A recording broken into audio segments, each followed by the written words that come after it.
This is a presentation by Amy Nyeholt for the Franciscan University of Steubenville's Contemporary Issues in Education course, taught by Dr. Mark Furda on December 14, 2012. This presentation will attempt to analyze 3 distinct and growing trends in the area of education. For this presentation, I will be examining 3 trends related to different areas in education, including the rise of Common Core standards, the question of school choice, and the collaboration of professional learning communities. The Common Core standards focus on a way to ensure accountability and standardized education for the entire nation. In terms of school choice, charters, vouchers, and the parent option, we will look at the role of choice and how it affects students today. And finally, we will discuss how personal learning communities can engage both student and teacher for motivation, innovation, and ingenuity. The Common Core Standards Initiative is a United States education initiative that seeks to bring diverse state curricula into alignment with each other by following the principles of standards-based education reform. The initiative is sponsored by the National Governors Association and the Council of Chief State School Officers. According to both Bushaw and Lopez, the Common Core standards are a large topic of conversation in the United States, through the opinions of educators, policymakers, and philanthropists. Understanding that the Common Core has enacted a large shift in the current model of education, it is imperative that this conversation is discussed and talked about. Initiated within the subjects of mathematics and the English language arts, the Common Core has currently been accepted by 45 states and the District of Columbia, and is definitely the new standard for education. Once again created by the National Governors Association and the Council of Chief State School Officers, this standard shift has taken a stand against the old ways of standardization. Continuing in understanding the role of standards, we must understand that the nation is concerned and knowledgeable about this shift. As the 2012 Gallup poll shows, 98% of people have an interest in where it goes and what it does for the benefit of our educational systems. However, we see here that in this national conversation, only 50%, yet still a majority, believe it will have a positive improvement on our system's education, whereas only 8% feel that it will be negative.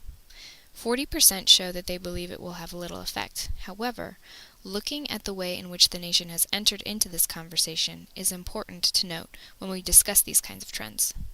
Understanding that people have a vested interest in it should give us an understanding that this trend is one that will continue.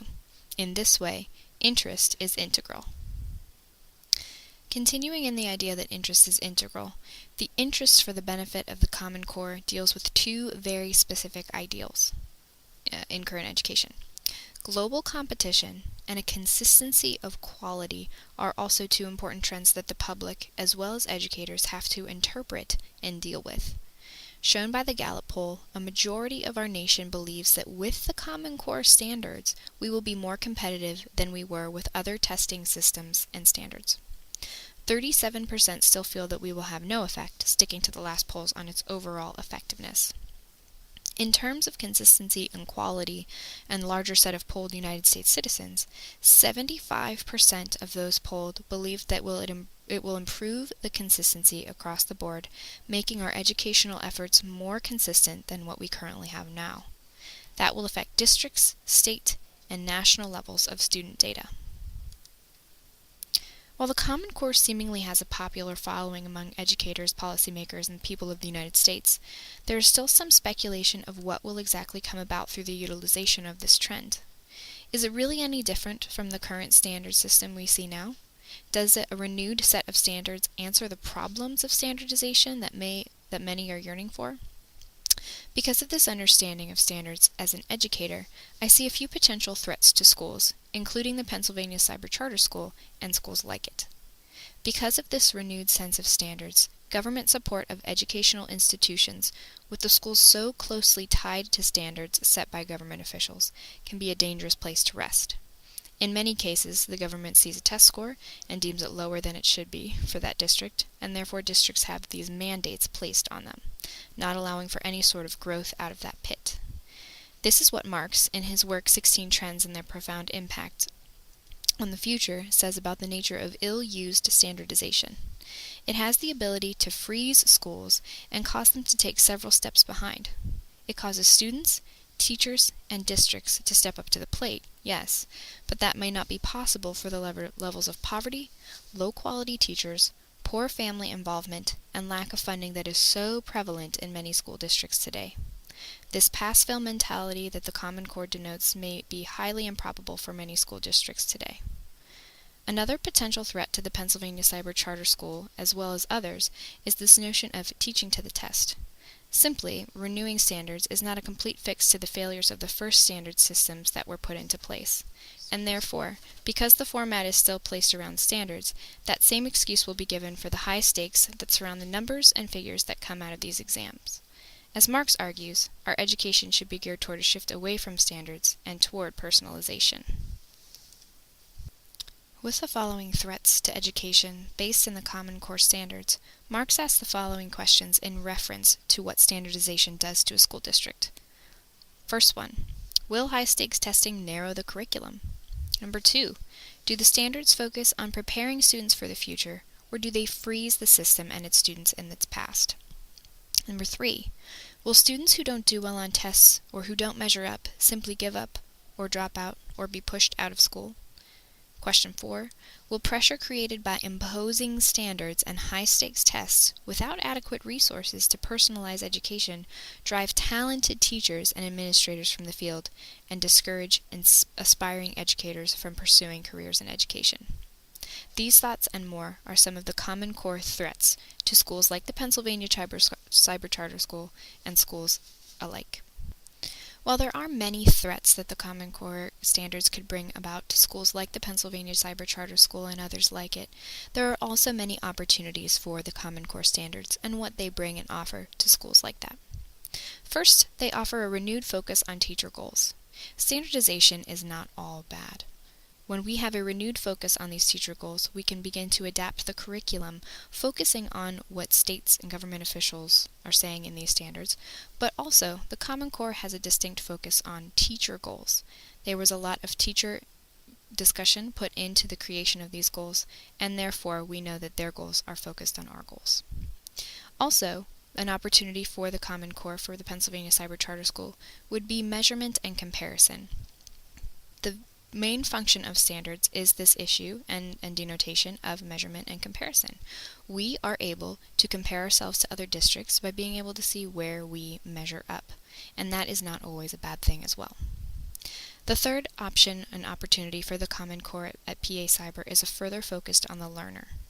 When we are focused on performance-based assessments, learner-based grouping activities, breakout rooms, and things like that, we are able to utilize these standards to reform our curriculum and focus it not so much on the standards and the testing, but to focus our education on the learner and the learning on the learner as well.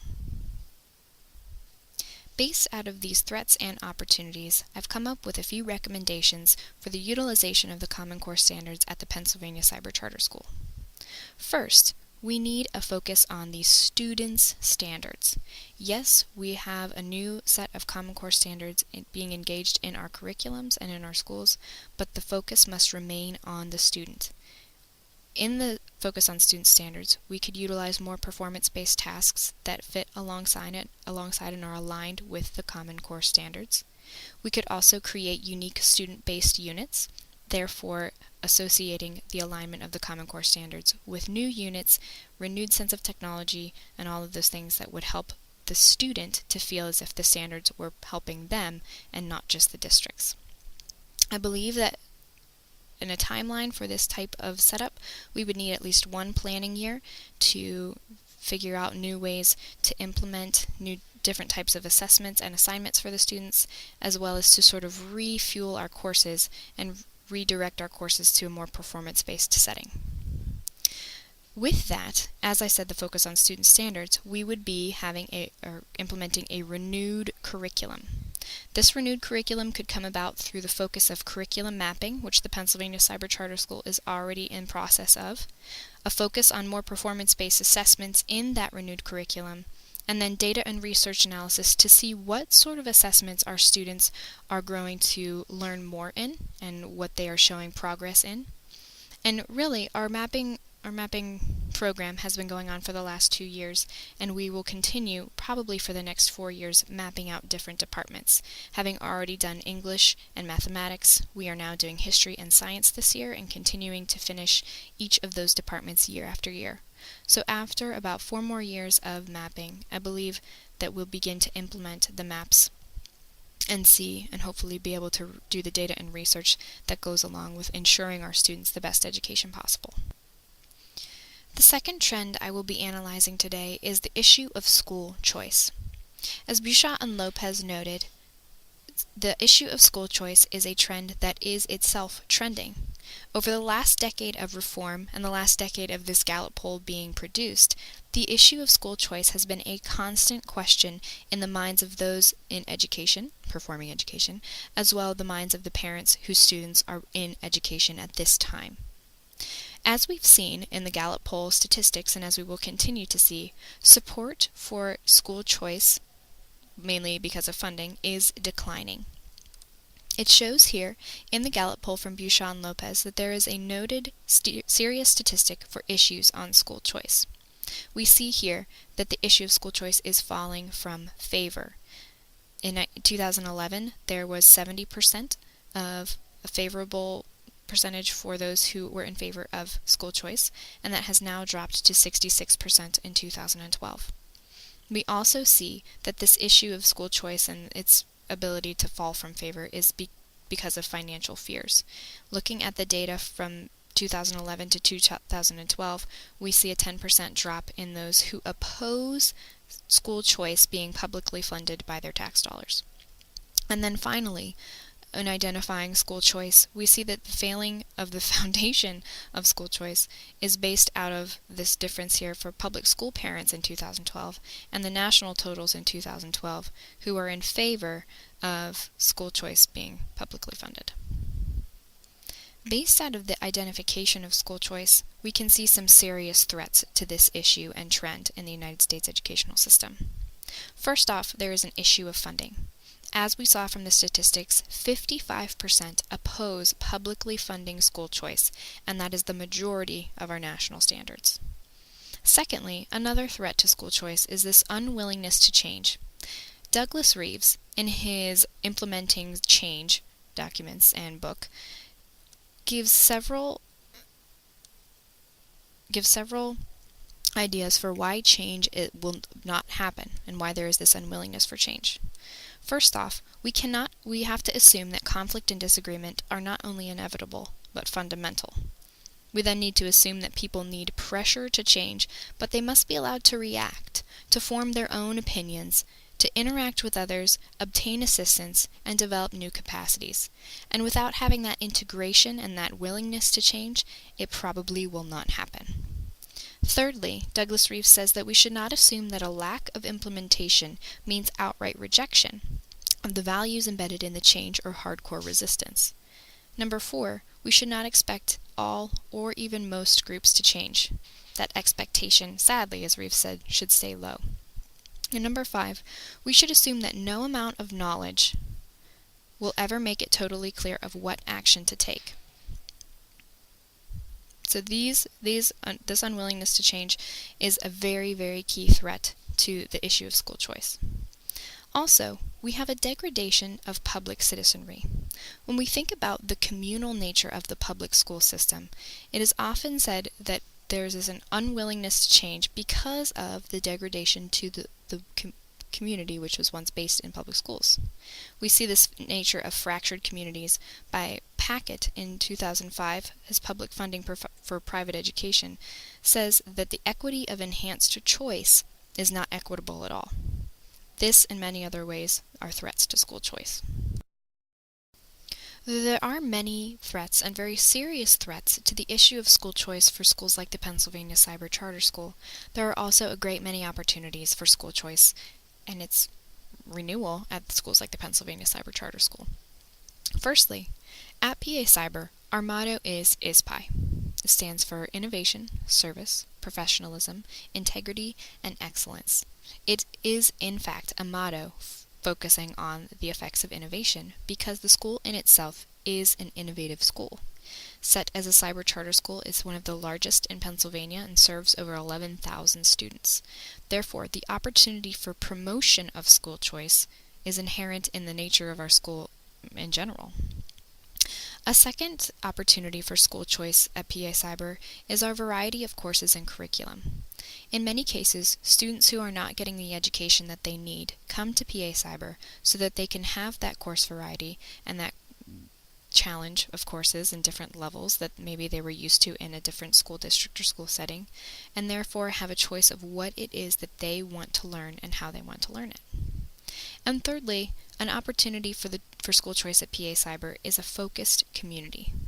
Though our students may seem individualized by the fact that they're not meeting in a school building, there is great opportunity for students to meet together, to collaborate in class, and to use technology to further this focused community that we have here at PA Cyber. Based on those threats and opportunities that we see at the Pennsylvania Cyber Charter School, I have made a few recommendations for the implementation of school choice at PA Cyber. Firstly, we need to be directed towards an equality of funding.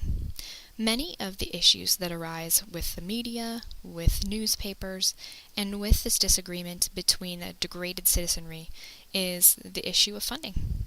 We need to make a statement in terms of this equality in funding on a district level, on a state level, and maybe even a federal level. Now, while this may be a lofty goal, I think that this issue of equity and equality for school choice is something that needs to be directed towards our political realm as well as our educational realm. Understanding that this might take years and years of progression and legislation, I still believe that it is an important goal, whether or not we are actually involved in the legislation, but at least in the conversation that improves it and helps it to come about. We need an effective change for all. My second recommendation by implementing school choice at PA Cyber is a communication of school choice goals. One of the reasons I think that we have such a great threat to school choice and the issues surrounding it is that people aren't aware of what school choice really is, and people aren't aware of what our school actually does. In that way, we could engage communities, and by engaging the communities in an understanding of what it is that we do, and what it is cyber charter schools and charter schools in the area do, we can promote that cooperative citizenry rather than continuing to degrade it. In this way, we are supporting that positive and effective change for all. I believe that a year-to-year program implementation would work well for this recommendation, that each year we could start a new program that talked to the community in differing ways that would allow maybe different counties or different areas of the state to let into our an understanding of what school choice is and what PA Cyber truly is. Therefore, those are my recommendations for school choice for the Pennsylvania Cyber Charter School. My third and final analysis for trends is the identifying the professional learning community, which was noted in Learning Session 3 by Dr. Furta and Dr. Joyce. In Learning Session 3, we were given the 6 practices of instructional leadership in the 21st century, which, as you can see here, are large determinants and encouragements for the growth of what we call professional learning communities. We see here that we have a learning-centered leadership, diversity in community, leadership for the 21st century learner, engaging new technologies and such, quality instruction, data and knowledge, and finally, community engagement. You can see some of these identifications for professional learning communities is very similar to some of the other trends that are happening. Understanding a professional learning community, we need to also understand the threats to these professional learning communities. First off, we have an individualized habit in the area of education. Specifically pertaining to the Pennsylvania Cyber Charter School, many believe that we sit alone in our cubicles, as you can see here, and don't talk to each other, that we are individualized, that we are set off, and many people think that is the same with our students. I can tell you from experience that that is not the case. This habit of individualism is nothing more than a stereotype. Yes, there are some teachers who do partake in this individualization as well as our students, but the more and more we engage with each other, collaborate as educators as well as with students, we are finding that the collaboration really does engage and help in our teaching. That is still a threat, though, to the professional learning community by teachers who, yes, still do remain in this kind of individualized mindset. Another threat to professional learning communities is a stagnancy of ideas. Never being innovative, never wanting to look at a new idea or learn some new technology or new software promotes this kind of stagnancy and delineates conversation that is not beneficial or helpful for this third threat, the inability for innovation. Now, while some want to be stagnant in their ideas and while some want to be individualized, there are some cases where people have an inability for innovation. Perhaps they're not aware of current technologies or can't figure out how to use the different softwares that are coming into being at this day and age. But this inability of innovation is stopping and threatening to the idea of what a professional learning community is and how they can really truly evolve and renew schools that may or may not be dying. While there are many threats to these professional learning communities, there are also many opportunities for PLCs. First off, we have a sustained and substantive improvement, as McLaughlin says in 2006, from Building School-Based Teacher Learning Communities by the Teachers College Press. We have this sustained and substantive improvement through the use of collaboration. It's been proven. What McLaughlin says is the most promising strategy for sustained substantive school improvement is building the capacity of school personnel as a professional learning community. Understanding that teachers work better together than individuals, we will be able to see this sustained improvement, as McLaughlin says. Secondly, another opportunity for PLCs is having quality learning and quality learners come out of that quality learning. By understanding and evaluating our teaching, by looking and collaborating with other teachers, we will better be able to understand what quality learning is and how to implement that. Finally, another opportunity for professional learning communities is a community communion. Going back to what I stated earlier about that degraded public citizenry, professional learning communities can help schools adapt collaboration between their teachers, but also between the teachers and students, and also between the teachers, the students, the families, and their community. By learning new ways to undertake these PLCs and to sort of spread them out into the larger community, we will have a larger communion of ideas. Listing the opportunities and threats for professional learning communities, I also have a few recommendations based on these learning communities. Firstly, I would like to implement teacher focus groups. Yes, the professional learning communities support the grouping of people for new and collaborative ideas, but these teacher focus groups would be interdepartmental, because we already have department meetings and we have conversation between departments, but we don't have groups that are interdepartmental. I believe that having monthly meetings on a regular basis would provide a way to contrast our innovative ideas and compare our innovative ideas. Meeting perhaps an English teacher with a math teacher, we might have a different way of looking at how we educate our students, but that doesn't mean our ideas could not be collaborated together. My second recommendation for the implementation of professional learning communities at PA Cyber would also be to have a student and family focus groups. By providing insistent and distinct communication between families and students, we have an opportunity to promote a sense of listening. I believe this also could happen in monthly meetings and would therefore provide that community communion as talked about in the opportunities section. The third recommendation I would have for professional learning communities would be to provide quality learning evaluations for teachers. Now, we already have state-mandated evaluations and observations, but those are for our supervisors. My idea is to have these evaluations promoted and enacted by individual teachers in a group setting for and from other teachers. So, you would get into a group, watch one person's lesson and then comment on it. Describe what they could be using. Look at your student makeup and have sort of this descriptive analysis of what your class did and what was great about it. You could have one of these evaluations just as we do every semester, and the implementation of this would probably take around 2 years to figure out what teachers would want to be in this kind of group, and then to sort of iron out what the evaluation would look like as to not offend any teachers. It would also be voluntary. These are my recommendations for professional learning communities. Thank you very much for listening to my presentation on trends analysis for the 2012 Gallup poll. All of my references were used in